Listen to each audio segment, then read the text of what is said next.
Good morning, children. Welcome back.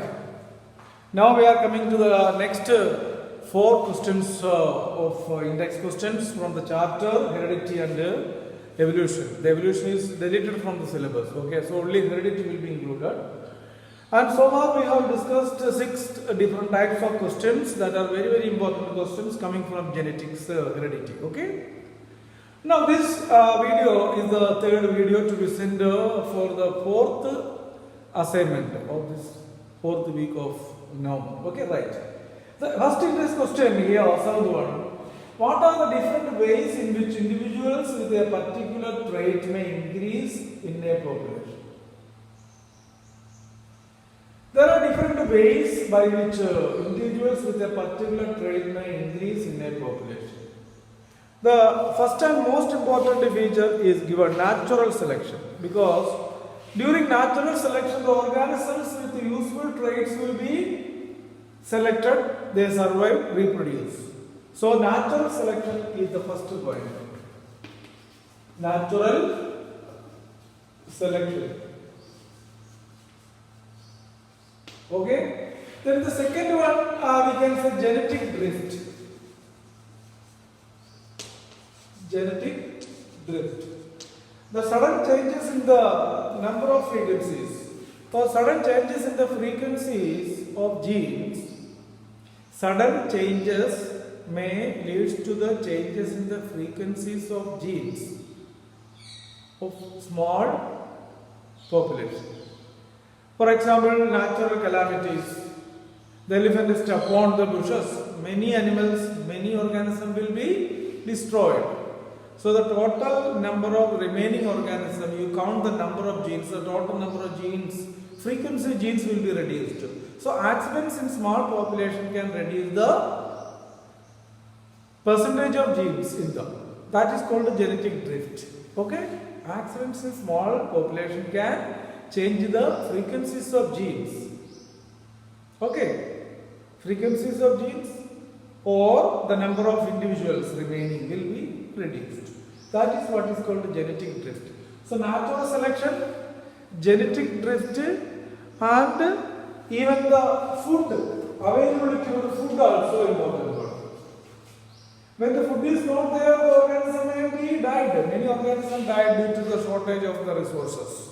So natural selection, genetic drift, and food availability are the three reasons by which individuals in a particular trait may increase in a trait increase, variations may increase in a population. Oh, got it? Now, eighth question. Why are traits occurred during the life of an organism not inherited? So, there are two types of traits. The traits which are occurred during the life, which may not cause changes in the DNA of the germ cells. Okay, but inherited traits, the traits which we have got from our previous generation, parents. What we get from the parents? Germ cells. So, changes in the DNA of the germ cells only will be inherited. So, acquired traits are the traits that develop in the body cells. No change it makes in the DNA. Whereas, inherited traits will be inherited because these traits cause changes in the DNA of the germ cells. DNA of the germ cells. So, the changes in the DNA of the germ cells only will be inherited. The genes with the changes in the DNA of the germ cells only will be inherited, and those changes which are developed in the somatic or vegetative body will not be inherited. Okay? Got it. So, acquired traits will not make changes in the DNA of an organism. That will not be inherited. Since germ cells only inherited, the DNA with changes in the germ cells only will be inherited through what we call fertilization. You got that process? Right. Now, ninth one. Why are small numbers of surviving tigers is a cause of worry from the point of genetics? Of course, the number of tigers in a populations are, okay, in a forest may be very less in number. If their number is reduced again, they may extinct, they may disappear from the population. So the carnivores will not be there. When the carnivores are not there, then the herbivorous animals will multiply large. When herbivores are multiplied, they will feed away or come finish up the vegetables or vegetation. This will affect the entire populations of vegetation.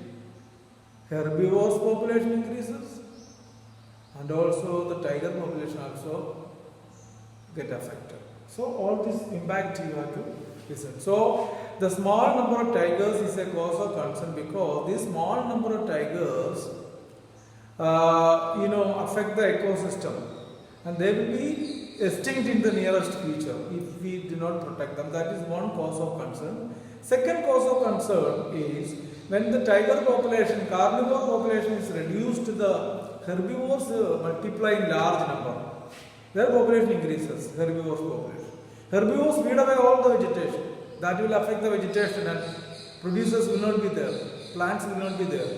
So when the plants are not there, the herbivores indirectly affected. So each and everybody indirectly or directly affected each other, and the entire ecosystem will be imbalanced.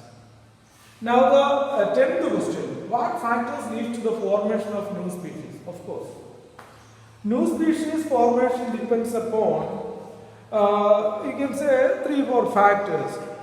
Variation, genetic variation. Variation develop in an organism. Variations are the raw materials for evolution of new species. You have studied. Variations are the basic raw materials for. So, variations are the raw materials for the evolution of new species. It means that the formation of new species will be controlled directly by variations developed in an organism. Then we can say sexual reproduction. If the sexual reproduction is more naturally happening, then of course we can say variation chances are also more.